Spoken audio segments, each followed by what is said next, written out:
Hi guys, TNEB சம்பந்தமா நம்ம வந்து நிறைய டாபிக்ஸ் வந்து டிஸ்கஸ் பண்ணிட்டு இருக்கோம். ஜெனரல் டாபிக்ஸும் வந்து நிறைய டிஸ்கஸ் பண்ணிட்டு இருக்கோம். அந்த TNEB டாபிக்ஸ் எல்லாம் வந்து நான் TNEB ல வர்க் பண்றதனால வந்து அதுல இருந்து டிஸ்கஸ் பண்ணி போடுறேன். ஜெனரல் டாபிக்ஸ் வந்து நம்ம வந்து கொரோனா தேர்ட் வேவ் பிளஸ் வந்து அந்த ஆனந்தயம் சொல்லிட்டு வந்து ஆந்திராவில் கிருஷ்ணப்பா பட்டணத்தில் வந்து அந்த ஆயுர்வேத நிபுணர் வந்து ஒரு கொரோனாவுக்கு மருந்து கண்டுபிடிச்சு அதுக்கு அரசும் வந்து ஒப்புதல் கொடுத்துருக்கு. இது வந்து சேஃப் தான் அப்படின்ற பிரச்சனை இல்லாத மாதிரி அப்புறம் லட்சத்தீவை பற்றி இந்த மாதிரி நிறைய டாபிக்ஸ் டிஸ்கஸ் பண்ணிட்டு இருக்கோம். இந்த ஜெனரல் டாபிக்ஸ் வந்து என்னோட ஃப்ரெண்டு வந்து மிஸ்டர் ஜனான் சொல்லிட்டு வந்து ரிசர்ச் அனலிஸ்ட்டாக வந்து ஒரு நியூஸ் கம்பெனியில் வந்து ஒர்க் பண்ணுற நியூஸ் பேப்பர் கம்பெனியில் ஒர்க் பண்ணுறாரு. அவர் பேரை ரிவீல் பண்ண வரல, ஏன்னா அவரோட எந்த கம்பெனியில் ஒர்க் பண்ணுறாரு அப்படின்னு சொல்கிறேன்னா அவரோட டீட்டெயில்ஸ் கேட்டு நீங்கள் ஏதாவது இது பண்ணுற வாய்ப்பு இருக்கனால அதை மட்டும் நான் சொல்லலை. ஸோ உங்களுக்கு ஏதாவது சந்தேகம் ஒரு ஹெல்ப் பண்ணால் பர்சனலாக என்னால் ஹெல்ப் பண்ண முடியும், இங்கே வந்து என்னால் சொல்ல முடியல. ஸோ அவர்கிட்ட வந்து அந்த நான் பண்ணுற ஜெனரல் டாபிக்ஸ் ரிலேட்டடாக நான் வந்து சர்ச் பண்ணிட்டு இருக்கேன். ஸோ உங்களுக்கு இதில் வேறு எதுவும் டிஸ்கஸ் பண்ணணும், இபி ரிலேட்டடாகவும் சரி ஜெனரல் டாபிக்ஸ் ரிலேட்டடும் சரி, உங்களுக்கு ஏதாவது தெரிஞ்சுக்கணும்.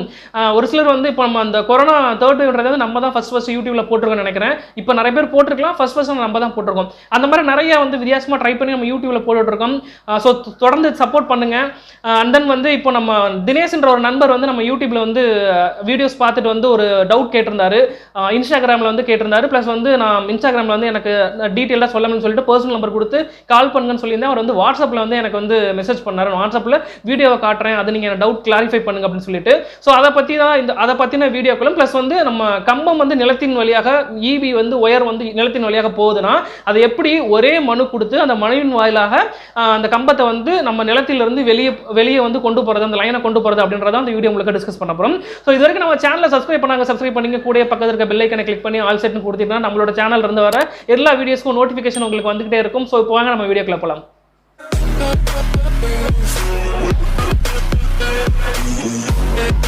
ஸோ ஃபர்ஸ்ட் நம்ம டிஸ்கஸ் பண்ண போகிறது வந்து அந்த தினேஷ்ன்ற ஒரு நண்பர் வந்து நம்ம சப்ஸ்கிரைபர் வந்து ஒரு டவுட் ஒன்று கேட்டிருந்தாரு. அது என்ன கேட்டிருந்தாருன்னா, உங்களுக்கு நான் வாட்ஸ்அப் சாட் ப்ளஸ் வந்து இன்ஸ்டாகிராம் சாட் வந்து உங்களுக்கு நான் காட்டுறேன். ஸோ என்ன கேட்டிருந்தாங்கன்னா வந்து இதெல்லாம் நாங்கள் சேட் பண்ணது ப்ளஸ் வந்து அவர் மெயினாக என்ன கேட்டிருந்த டவுட்னா வந்து எக்ஸிஸ்டிங் போலில் இருந்து, அதாவது எக்ஸிஸ்டிங் மின் கம்பத்தில் இருந்து அவங்களுக்கு வந்து ஒரு மின் இணைப்பு வந்து போர் இருக்குது. ஸோ அதில் இருந்து அந்த எக்ஸிஸ்டிங் கம்பத்தில் இருக்கிறவங்க வந்து பிரச்சனை பண்ணுறாங்க, என்னோட சர்வீஸ் வந்து கட் பண்ணிடுன்னு சொல்லி மிரட்டுறாங்க. அது வந்து கட் பண்ணுறதுக்கான பாசிபிலிட்டிஸ் இருக்குது அப்படின்ற மாதிரி கேட்டிருந்தாங்க. அது கட் பண்ணுறதுக்கான பாசிபிலிட்டிஸ் கிடையாது. ஏன்னா அது வந்து மின் கம்பம் போட்டுட்டாவே அந்த கம்பம் வந்து மின் வாரியத்திற்கு உரியது தான். நீங்கள் செலவு பண்ணி உங்கள் சொந்த செலவில் போடுறீங்கனாலுமே மின் வாரியத்துக்கு உரியது தான் அது. அதில் வந்து அவங்க எந்த பிரச்சனையும் பண்ண முடியாது. அவர் கேட்டிருந்தது என்னன்னா, நாங்கள் அந்த கம்பத்திலேருந்து ஒரு 100 மீட்டர் தொலைவில் ஒரு சாலை ஒன்று அமைக்க போகிறோம், அந்த வீடியோவில் காட்டுறேன் பாருங்கள். ஸோ 100 மீட்டர் தொலைவில் ஒரு சாலை ஒன்று, ஒரு கொட்டாய் மாதிரி ஒன்று போட்டு அமைக்க போகிறோம். அதுக்கு வந்து இந்த கம்பத்தின் வழியாக தான் மின் இணைப்பு எடுத்துகிட்டு போக முடியும். இது வந்து எடுத்துகிட்டு போனால் அப்ஜெக்ஷன் பண்ணுறதுக்கான வாய்ப்பு இருக்கான்னு கேட்டிருந்தாங்க. அவங்க அப்ஜெக்ஷன் பண்ண முடியாது, அப்ஜெக்ஷன் பண்ணவும் கூடாது. ஸோ அவங்க அப்ஜெக்ஷன் பண்ணுறதுக்கு வாய்ப்பு இல்லை. ஏன்னா சர்வீஸ் வந்து நம்ம கம்பம் போடுறதுக்கு முன்னாடி வேணால் சொல்லலாம், போட்டதுக்கப்புறம் அப்ஜெக்ஷன் பண்ணுறதுக்கு வாய்ப்பு இல்லை. ஸோ இதில் வந்து அவங்க தாராளமாக மின் இணைப்பு வந்து எடுத்துக்கலாம். மின் இணைப்பு அவங்க எடுத்துறதுக்கான வாய்ப்புகள் பாசிபிலிட்டிஸ் இருக்குது. ஸோ இப்போ நம்ம பார்க்க போகிறது வந்து என்னன்னா, ஃபர்ஸ்ட் இந்த டாபிக் முடிச்சாச்சு. ரெண்டாவது டாபிக், இதில் எதுவும் சந்தேகம் இருக்குனாலும் மறக்காம கமெண்ட் பாக்ஸில் கமெண்ட் பண்ணுங்க.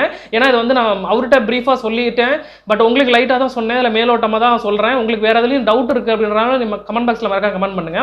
இப்போ நம்ம நேரடியாக நம்மளுடைய டாபிக், இன்னைக்கு பேச போகிற டாபிக் வந்துடலாம். ஸோ அதில் வந்து இப்போது நம்ம ஒரு நிலம் ஒன்று ஃப்ளாட் ஒன்று வாங்கியிருக்கேன்னு வைங்களேன், அதில் வந்து மின் கம்பி போயிட்டு இருக்கும், மின்வெளி போயிட்டு இருக்கும். அது நிறைய பேருக்கு அந்த பிரச்சனைகள்லாம் வந்திருக்கு. அப்போ அவங்க வந்து அந்த மின் கம்பியை வந்து அந்த மின் பாதையில் வந்து போயிட்டு இருக்கும் பார்த்தீங்களா, அதை வந்து எடுத்து போகிறதுக்கு வந்து என்ன பண்ணுறது அப்படின்ற நிறைய பேருக்கு தெரியாமல் இருக்கும். நிறைய பேர் எங்கே போய் அப்ரோச் பண்ணுறது, யாரை பார்க்கறது கூட தெரியாது. இபி ஆஃபீஸ்னா மொத்தமாக ஒரு ஆஃபீஸில் போய் பார்த்துறாங்க அப்படின்ற மாதிரிலாம் கிடையாது. ஸோ அந்த மாதிரி இருக்கும் பட்சத்தில் நீங்கள் பண்ண வேண்டியது, ஒரு மனு ஒன்று எழுதிக்கிங்க. அந்த மனுவோட நான் உங்களுக்காக ரெஃபருக்காக எழுதி வச்சதை காட்டுறேன். ஸோ இதுதான் அந்த ரெஃபருக்காக நான் எழுதி வச்சது. ஃப்ரம் வந்து உங்கள் அட்ரஸ்ஸு, 2 வந்து உதவி செயற்பொறியாளர், அதாவது அசிஸ்டன்ட் எக்ஸிக்யூட்டிவ் இன்ஜினியர் ஏடின்னு சொல்லுவோம், அவருக்கு வந்து நீங்கள் எழுதணும். இது வந்து ஏடி பவரில் தான் வரும். நீங்கள் ஏடிக்கு எழுதினீங்கன்னா அவர் ஏடி வந்து ஏஐக்கு ஃபார்வர்ட் பண்ணி விடுவார். ஏஇ வந்து நிலத்தை பார்த்து எஸ்டிமேட் போட்டு ஏடிக்கு அனுப்பிச்சு விடுவார். ஏடியும் இன்ஸ்பெக்ஷன் பண்ணதுக்கு அப்புறமேட்டுக்கு தான் நீங்கள் வந்து, இது இன்னொரு விஷயம் ஒன்று சொல்ல மறந்துட்டேன், இந்த இதுக்கு வந்து நீங்கள் கட்டாயம் நீங்கள் தான் பணம் கட்டுற மாதிரி இருக்கும். ஸோ இந்த லெட்டர் ஃபஸ்ட்டு முடிச்சதுக்கப்புறம் இந்த டீட்டெயில் சொல்கிறேன். ஸோ அது முடிச்சதுக்கப்புறமேட்டு உங்களோட சர்வே நம்பர் போட்டு, உங்கள் சர்வே நம்பரோட சேர்ந்து உங்கள் டீட் போட்டு அதில் வந்து என்ன எழுதுறீங்கன்னா வந்து மேற்கண்ட முகரில் வந்து வீடு கட்டி வசித்து வருகிறேன், இல்லை வீடு கட்ட போகிறேன். இது வந்து நிறைய இதுக்கு இதாகும். வீடு கட்ட போகிறோம், இல்லாட்டினா ஃப்ளாட் போட போகிறோம், அதை வந்து ஒழுங்குபடுத்த போகிறோம் அப்படின்னு எதாக இருந்தாலும் இருக்கலாம். ஸோ அதில் வந்து இபி லைன் போயிட்டுருக்கு, என்னால் வந்து வீடு கட்டுறவங்களுக்கு சொல்கிறப்போ கட்டுமானம் செய்ய முடியல, ஆகையால் இந்த லைனை வந்து வேறு இடத்துக்கு மாற்றி தருமாறு கேட்டுக்கொள்கிறேன் அப்படின்னு நீங்கள் லெட்டர் எழுதிடுறீங்க. ஸோ இந்த லெட்டரோட முடிஞ்சிருச்சா அப்படின்னு பார்த்தீங்கன்னா லெட்டரோட முடியாது. ஒரு சிலருக்கு இது என்னன்றது தெரியாது. அவங்களுக்கு வந்து ஒரு ஃபோட்டோ மாதிரி ஒன்று போட்டு வச்சிருக்கேன், அது எப்படின்னு காட்டுறேன். அந்த ஃபோட்டோ பாருங்கள். அந்த ஃபோட்டோவில் வந்து ஈபி லைன் கிராஸ் ஆகிறது எப்படி கிராஸ் ஆகுதுன்ற மாதிரி காமிச்சிருக்கேன் பாருங்கள். அதில் வந்து அந்த ஈபி லைனில் வந்து அந்த ஒரு புள்ளி போட்டு ஒரு ரவுண்ட் போட்டிருக்கேன் பாருங்கள். அதில் வந்து 2 கம்பம் வந்து அந்த லைனில் போகுது. ஸோ அந்த 2 கம்பத்தை வந்து எப்படி நம்ம வெளியே போட்டிருக்கோம், அதாவது பார்ட்டி லேண்டு விண்ணப்பதார நிலம், உங்களுக்கு சைடில் ரெஃபரன்ஸ்க்காக எழுதியிருக்கேன் பாருங்கள், இபி ஒயர் பார்ட்டி லேண்ட்லாம் போட்டு எழுதியிருக்கேன். ஸோ நெக்ஸ்ட் ஃபோட்டோவில் உங்களுக்கு என்ன போட்டிருக்கேன்னா அதை வந்து மாற்றி போட்டதுக்கு அப்புறமேட்டுக்கு எப்படி அந்த லைன் வரும் அப்படின்ற மாதிரி போட்டிருக்கேன். ஸோ விண்ணப்பதார நிலத்திலிருந்து அது வெளியே சுற்றி கொண்டு வந்தாச்சு.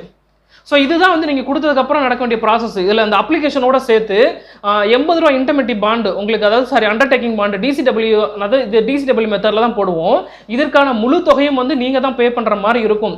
நீங்கள் கேட்கலாம், என்னப்பா நாங்கள் வந்து வெளியூரில் இருந்தோம், எங்கள் நிலத்தில் வந்து தெரியாமல் வந்து அவங்க பாட்டில் போட்டு போயிட்டாங்க, இதுக்கு வந்து நாங்கள் எப்படி பணம் கட்ட முடியும், இதுக்கு நாங்கள் எப்படி ஆளாக முடியும்னு கேட்டிங்கன்னா, அதற்கு வந்து மின் வாரியத்தில் வந்து இதுக்கு வந்து எந்த விதமான விதிமுறைகளும் இல்லை. ஏன்னா வந்து அதில் கொண்டு போகிறதுக்கு வந்து ஒருவேளை எங்களுக்கு தெரியாது, ஒருவேளை ஈபிக்கு வந்து தெரியாது, இது வந்து புறம்போக்கு நிலமா இல்லை பார்ட்டி நிலமா எதுவுமே தெரியாது, இது கொண்டு போன்றதுக்காக கொண்டு போயிடுவாங்க. நீங்கள் கேட்கலாம், ஆரம்பத்திலே அவங்க சுற்றி வளைச்சி நேராக கொண்டு போயிருக்கலாம் அப்படின்னா, நீங்கள் ஒரு எஸ்டிமேட் போடுறாங்க அப்படின்னா அந்த எஸ்டிமேட் வந்து லோ காஸ்ட்டில் எப்படி போடணும் அப்படின்றத தான் பார்ப்பாங்க. அதுக்காக நிலத்தின் குறுக்க வழியாக தான் செல்லும். இது வந்து நிறைய நடந்திருக்கு. இதில் வந்து மின்வாரிய ஊழியர்களுக்கே அவங்க நிலத்திலேயே இருக்குனாலும் அவங்களுக்கு இந்த மாதிரி நடந்துச்சுனாலும் அவங்களும் இந்த அப்ளிகேஷன் கொடுத்து டிசிடபிள்யூ மெத்தடில் தான் பண்ணி ஆகணும். இதுதான் ப்ராசஸ். இதுக்கு வந்து நீங்கள் பணம் கட்டி தான் ஆகணும். இதுக்கு வந்து நீங்க எந்த அப்ஜெக்ஷன் பண்ண முடியாது. நீங்க எங்க போனினாலும் எந்த ஒரு நீதிமன்றத்தை நாடுனாலும் யார்கிட்ட கம்ப்ளைண்ட் பண்ணாலும் இதுதான் ப்ராசஸ். நீங்க நிறைய பேர் இபி ஆஃபீஸ்ல வந்து சிஎம் செல் பெட்டிஷன்ல கூட கொடுத்துருப்பாங்க, இந்த மாதிரி எங்களுக்கு வந்து எங்களோட நிலத்துல குறுக்க போகுது, தள்ளி போட சொல்றது, பணம் கட்டிருப்பாங்க. அதுக்கு வந்து ரிப்ளை வந்து இபி ஆஃபீஸ்ல எப்படி எழுதுவாங்கன்னா இதே மாதிரி தான் எழுதுவாங்க. இதுதான் ப்ரொசீஜர். அது வந்து மேற்கோள் காட்டி இந்த பிபியின் படி இந்த மாதிரி தான் இருக்கு, இந்த மாதிரி தான் ப்ரொசீடிங்ஸ் இருக்கு, இது மாதிரி தான் பண்ணணும்னு மாதிரி சொல்லுவாங்க. ஸோ இப்போ உங்களுக்கு அந்த 2 டீட்டெயில்ஸுமே காமிச்சிட்டேன். அது வந்து நிலத்தின் குறுக்க போகுதுன்னா எப்படி என்ன பண்ணணும், அது நிலத்தில் வெளியே வந்துருச்சுன்னா என்ன பண்ணிருக்கும் அப்படின்ற மாதிரி, வேலை எப்படி நடந்திருக்கும் அப்படின்ற மாதிரி காமிச்சிருக்கேன். ஸோ இதோட 80 ரூபா அண்டர்டேக்கிங் ஃபார்ம் இருக்கும். அந்த லெட்டரோட 80 ரூபா அண்டர்டேக்கிங் ஃபார்ம் ப்ளஸ் அந்த நிலப்பத்திரம் இருக்கு பார்த்தீங்களா, அந்த நிலப்பத்திரம் அதோட சேர்த்து அந்த கம்ப்யூட்டர் பட்டா இருந்துச்சுன்னா கம்ப்யூட்டர் சிட்டான்னு சொல்லுவோம்ல, அந்த கம்ப்யூட்டர் சிட்டாவோட கொண்டு போயிட்டு உதவி செயற்பொறியாளர் அலுவலகம், அதாவது அசிஸ்டன்ட் எக்ஸிக்யூட்டிவ் இன்ஜினியர் ஏடி ஆஃபீஸில் கொண்டு போயிட்டு அந்த அப்ளிகேஷன் கொடுக்கணும். அந்த அப்ளிகேஷன் கொடுத்ததுக்கு அப்புறமேட்டுக்கு அவங்க என்ன பண்ணுவாங்கன்னா ஏஇ ஆஃபீஸ்க்கு அனுப்பிச்சு விட்ருவாங்க. ஏஇ வந்து என்ன பண்ணுவாருன்னா நேரடியாக களத்தில் வந்து ஆய்வு பண்ணுவாங்க. களத்தில் வந்து ஆய்வு பண்ணதுக்கு அப்புறமேட்டுக்கு எத்தனை கம்பத்தை வந்து மாற்றி போடுற மாதிரி இருக்கு, எத்தனை ஸ்பேன், அதாவது ஒரு கம்பத்துக்கும் இன்னொரு கம்பத்துக்கும் இடைப்படுறது ஒரு ஸ்பேன் சொல்லுவோம், அந்த எத்தனை ஸ்பேன் மாற்றி போடுற மாதிரி இருக்கு. அதாவது வந்து என்ன பண்ணுவாங்கன்னா இதில் பழைய இப்போ எக்ஸிஸ்டிங் வந்து உங்கள் இதில் வருது பார்த்தீங்களா, அதை வந்து எல்லாமே ஸ்கிராப்பில் கொடுத்துருவாங்க. யூஸ் பண்ண வேண்டிய மெட்டீரியல் மட்டும்தான் யூஸ் பண்ணுவாங்க. அந்த கம்பம்லாம் இருக்குது பார்த்தீங்களா, அந்த கம்பத்தையெல்லாம் ஸ்கிராப்பில் கொடுத்துருவாங்க. அந்த ஒரு கிராஸ் ஆங்கிள், அந்த காயில் மேலே அந்த வந்து சாக்கிள் அலுமினியம் நாபெல்லாம் வச்சுருப்பாங்க பார்த்தீங்களா, அதை மட்டும்தான் ரீயூஸில் பண்ணுவாங்க. அதை மட்டும்தான் உங்களுக்கு அமௌண்ட்டு கம்மியாக வரும். மற்ற எல்லாமே வந்து அவங்க ஸ்கிராப்பில் கொடுத்துருவாங்க. ஒரு சிலது வந்து அப்படி தான் பண்ணி ஆகிற மாதிரி சுச்சுவேஷனில் வந்து இருக்குது. ஸோ அந்த மாதிரி கொடுத்துட்டாங்கன்னா எஸ்டிமேட் வந்து ஏஐ தான் ப்ரிப்பரேஷன் பண்ணுவாங்க.